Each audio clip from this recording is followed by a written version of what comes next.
Masood's words left me completely stunned. I couldn't believe something like this could be true. Masood continued, the previous incidents that happened there is absolutely no difference between them. And what happened to Yemen? Those homes were also located away from populated areas near graveyards. And those weddings had also happened very suddenly. But, man, what proof is there that it was really Wania Bubby? I asked. This time I brought proof, Masood said, pulling out his phone and showing me a picture. In each village, she used a different name. In my cousin's village, she was known as Sania, and in the previous one, she called herself Ish. My cousin and I took this picture to all the locations where similar incidents occurred, and all the locals recognized her. My mind went numb. I couldn't believe that Bobby could do something like this. We'll go to the hospital tomorrow morning and try to find out more, Masood said. In a state of mixed confusion and fear, I left Masood's house and drove home. The entire way, my thoughts raced. My mind was flooded with questions. When I told Zulika everything, she absolutely refused to believe it. Masood asked. Masood, must be mistaken, Zulika said. Only after confirming it all did he call me and share everything. I'm still in shock. Tomorrow, we'll go to the hospital to learn more. Wania Bobby looks so innocent and well. She's so obedient, there's no way she could have done this. We made ablution and prayed too. Afterward, we greeted him and explained everything. After a few moments, he opened his eyes and said, let's see what this is. I've sent my spiritual guide. Wait a while, and all will be revealed. We expect her to wake up within the next 24 hours. The doctor replied, no, Zulika. This time Masood has solid evidence. Just as we were chatting, Masuda received a call from the hospital. Maybe we should talk to a spiritual elder, I said. Somehow, I got through that night. Early next morning, I picked up Masood and we reached the hospital. Doctor, has Wania regained consciousness? She's stable. I'm starting to think something else is going on, all right? Masood agreed. I'll leave a lady constable with her and we'll go see someone I know. Baba Saqib Ji. Once the lady constable arrived, we left for the Baba's place. When we got there, Babaji was offering his prayers. Babaji closed his eyes and started chanting something under his breath. We stepped outside while Babaji performed his ritual. We had brought burgers and drinks, so we started eating. Hello, sir. I have bad news, the doctor said nervously. What happened? Is Wania okay? Masood asked. She's escaped after killing the lady constable, and there's not a drop of blood left in the constable's body. Oh my God. How did this happen? You said she wouldn't regain consciousness for at least 24 hours. Medically, it was impossible, but somehow she did, Masood exclaimed. I don't understand either, the doctor replied in fear. Okay, I'm coming right away, Masood said and ended the call. What happened? I asked, seeing the panic on his face. Who knows how many more innocent lives she'll take, I muttered anxiously. Wania escaped after killing the lady constable, Masood replied. She was born from a union between a human and a Chudale.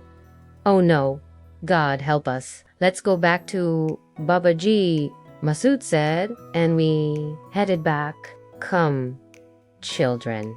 I was waiting for you, Babaji said when we arrived. He made her promise not to use her powers and married her.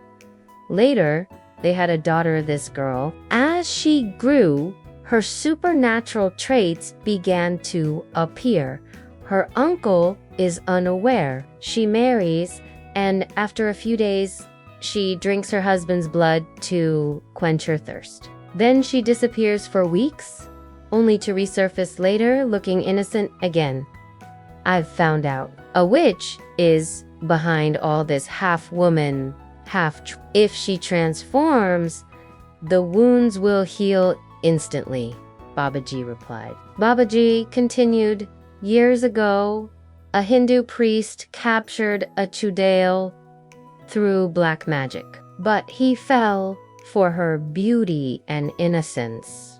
I won't spare her. Tell me how to end this once and for all, I said with anger. Start at night after Isha prayer and don't stop until Fajr.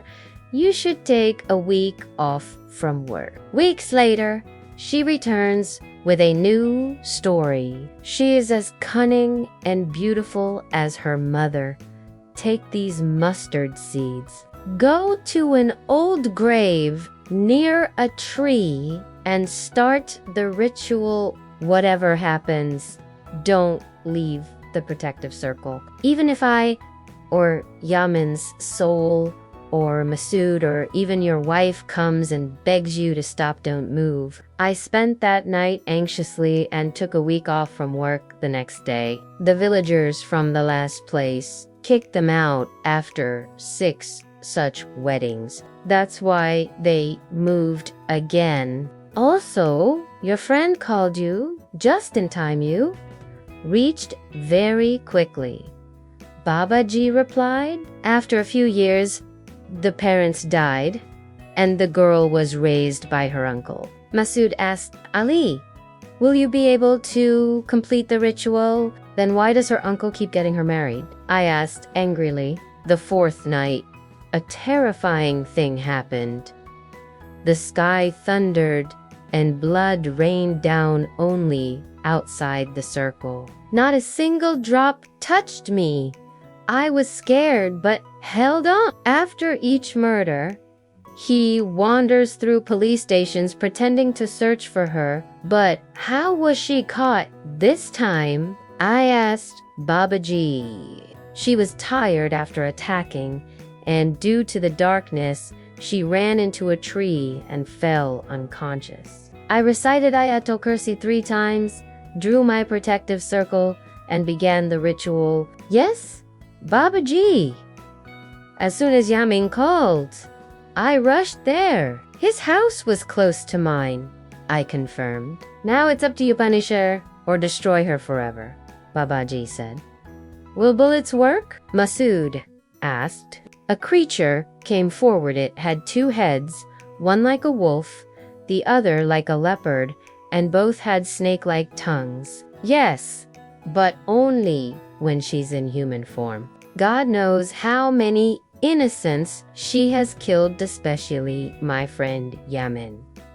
All right, here's what you must do, Babaji said. Don't talk to anyone during the day.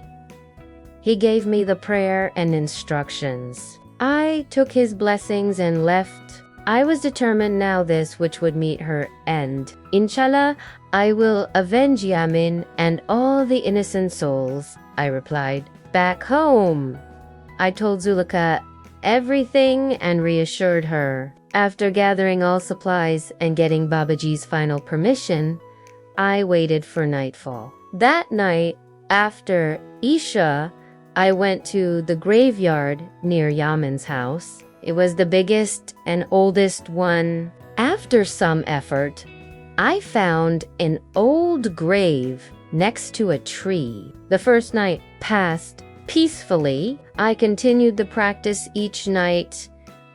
The 5th night passed quietly. The 6th night, I was in the middle of my chant when I heard movement in the bushes. It came near and warned me, leave, or you'll die a horrible death.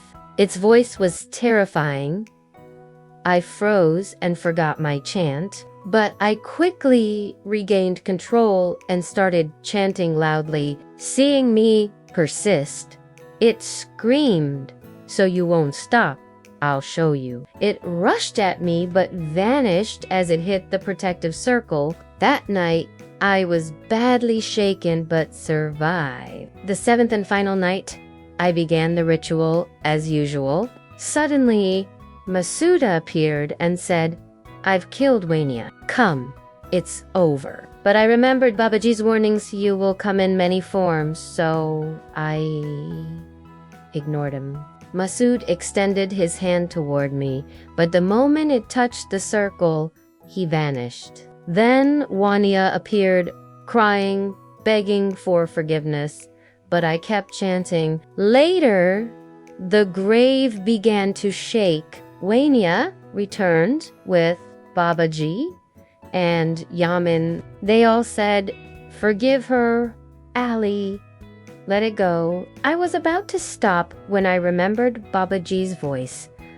"Ali, it's all an illusion."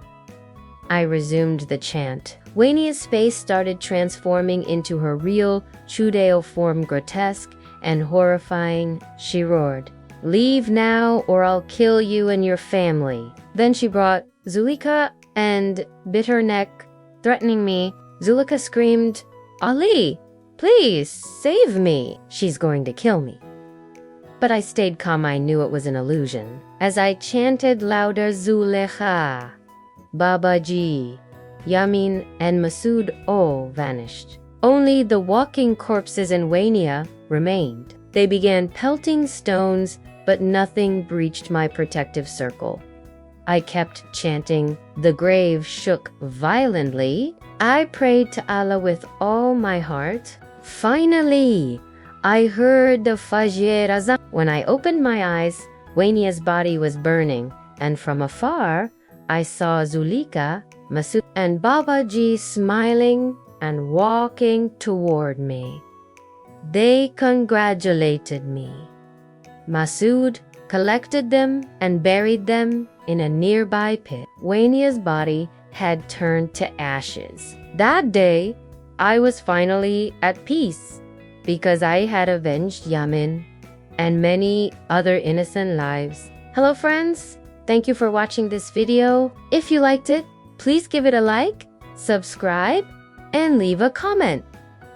And yes, don't forget to share it. To watch more amazing videos, click the bell icon below.